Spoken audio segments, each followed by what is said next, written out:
La inteligencia es uno de los conceptos más difíciles de entender y de estudiar. Hay tantas formas de estudiar el concepto y tantas implicaciones tan importantes en el mismo, porque la inteligencia es un tesoro tan valioso que los esfuerzos por desarrollarla no son pocos. Por demás, se considera que esta propiedad es la que nos elevó hasta la cima de la cadena alimenticia. Sin embargo, es esta misma ambigüedad la que genera problemas, pues aún hay mucho por estudiar con respecto a nuestra mente y la forma en que se relacionan sus creaciones con el entorno. Aquí entran las emociones, pues en el último siglo estas han ido ganando atención. Se han ido descubriendo las utilidades y ventajas potenciales de la empatía, la capacidad de entender y controlar las propias emociones, así como las ajenas. A estas y otras habilidades se les suele llamar inteligencia emocional, un término bastante relacionado al psicólogo Daniel Goleman. ¿Qué es exactamente la inteligencia emocional? Es una de las inteligencias de la controvertida teoría de las inteligencias múltiples. Esta inteligencia se expresa en la capacidad de entender las emociones, propias como ajenas, y usar ese entendimiento para todo tipo de fines. Normalmente se habla de los fines más positivos y altruistas. También se puede usar con fines como la manipulación. Sin embargo, como las emociones y la inteligencia, sobre todo la autopercibida, la dificultad de estudio es muy elevada. Por esta misma razón, la teoría de la inteligencia emocional es polémica y muy criticada al interior de las comunidades de las neurociencias y las escuelas de psicología. En sí, no podemos ignorar la primacía de las emociones, con fines políticos, sociales, personales y hasta artísticos. El éxito en algunos escenarios no depende de habilidades matemáticas o de profunda memorización. A veces depende de capacidades físicas o emocionales. Por ejemplo, a través de la empatía, real como simulada, se puede lograr que un grupo de personas se vuelvan más abiertas al diálogo o a la negociación. Sin embargo, la empatía puede simularse, como en discursos políticos donde se finge simpatía por un grupo de gente y sus necesidades. No es sencillo, pues esta no solo se expresa en palabras, también se expresa a través del lenguaje corporal. Para esto existe literatura de sobra para entrenar a vendedores, políticos y relaciones públicas en la ejecución correcta de su lenguaje corporal y la lectura del ajeno. En estos textos se menciona el efecto espejo, que consiste en imitar la postura y gestos del interlocutor para generar un ambiente propicio a la influencia. Por tanto, la inteligencia emocional es ambivalente y puede servir a principios mixtos. Esta aclaración se hace porque muchos de los textos presentes sobre este tema tienen un enfoque empresarial considerando las habilidades emocionales como panacea de cooperación y compañerismo. Esa es una de las críticas recurrentes a este tipo de enfoque. Se centra bastante en un enfoque optimista e incluso de psicología humanista. Sin embargo, es cierto que algunas de las cuestiones que plantea pueden ser de gran utilidad al individuo común que afronta a un mundo tan retador. Por ejemplo, la capacidad de lidiar e incluso usar el estrés a favor de una mayor resistencia. Para esto se aconseja tener la capacidad de aislarse momentáneamente de las fuentes de estrés, incluso hacer esto a través de la meditación, o incluso intentar pensar o entender cualquier situación de diferentes maneras. Sin embargo, hay que dejar claro que la psicología es solo parte de una complejidad. Con una mala nutrición y con diferentes variables socioculturales, sus efectos pueden ser inhibidos.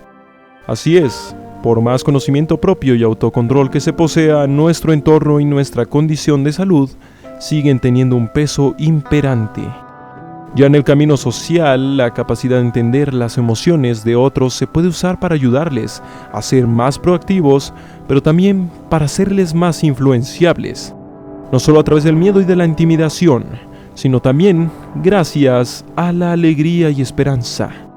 Cada emoción genera sus efectos y posibilidades en las personas, y estas emociones a veces pueden ser cambiadas en un instante con métodos variopintos, que van desde la charla, la burla, la intimidación o la violación del espacio personal. Pero también puede ser usado como arma. Los ejércitos han usado el miedo como un elemento imprescindible para derruir las mentes enemigas. A su vez, en cuestiones más cotidianas, las argumentaciones de nuestro día a día pueden ser forzadas a través del miedo. Palabras amenazantes, miradas intimidantes, burlas constantes, señalamientos y demás actitudes que pueden minar la concentración y voluntad de las personas poco preparadas. En redes sociales también podemos encontrar ejemplos de situaciones variopintas, algunas en las que saber cómo, cuándo no y a quién expresarle nuestros sentimientos es vital. Aunque esto suena fácil, no lo es. Parte de la labor de autoconocimiento es bastante ambigua, pues las emociones y el ánimo afectan marcadamente la capacidad de razonar. Por tanto, también se hace hincapié en la habilidad de escuchar correctamente. Con esto viene la posibilidad de escuchar críticas sin sentirse heridos, y aún así pudiendo desenterrar la información provechosa de la misma. A la hora de ser criticado, la empatía es útil, pues una persona estresada, malhumorada o proveniente de un entorno muy diferente, muy probablemente será especialmente sensible, por lo que es importante tomar en cuenta esos sesgos antes de considerar las críticas que vengan de esa persona. A su vez, las críticas de algunos no tienen por qué ser de interés del individuo, pues no está forzado a agradarle a todo el mundo. A su vez, también reconocer el impacto emocional de lo que nos estimula es útil en la era de la propaganda, la mass media y el espectáculo. Productos consumibles y de entretenimiento se diseñan pensando en las respuestas emocionales y psicológicas de los posibles consumidores.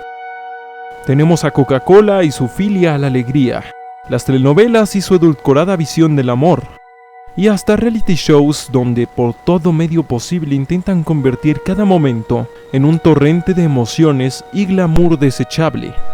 Así es, somos seres no tan racionales como creemos.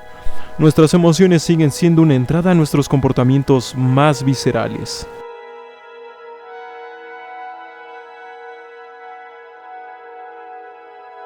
Y no, tampoco se trata de tener una mente cegada de optimismo, pues las emociones negativas o no deseadas también tienen funciones. El ejemplo más claro, el miedo, que evita que te lances de un barranco y mueras sin remedio. Un buen ánimo no es algo que se mantenga por sí mismo, es algo que requiere mantenimiento. Rodearnos de un entorno positivo con gente que nos haga sentir cómodos es muy importante para mantener este ánimo. A su vez, ser capaces de poder negarnos a propuestas como también poder aceptarlas, pues somos seres que requerimos de constantes estímulos y la monotonía nos daña.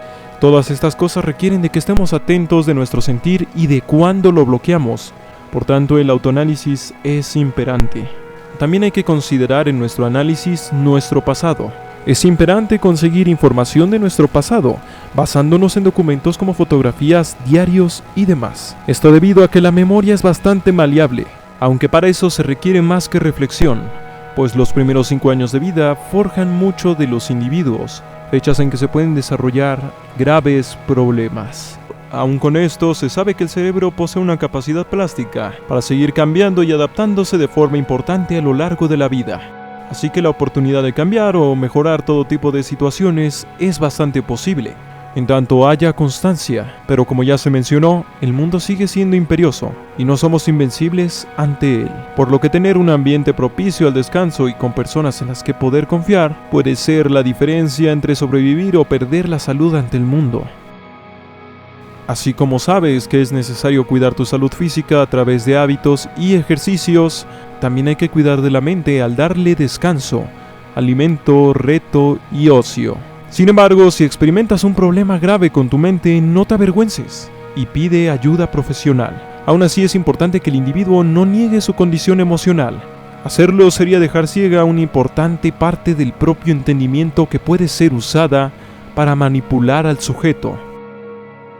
Como tal, es un campo joven y aún en discusión, así que vale la pena ser cauteloso con todo eso que se cubre bajo el halo de la inteligencia emocional y las inteligencias múltiples. Me disculpo si en algún momento mi voz ha llegado a sonar mal, estoy algo enfermo de la garganta. Se despide Esquizofrenia, la realidad es frágil.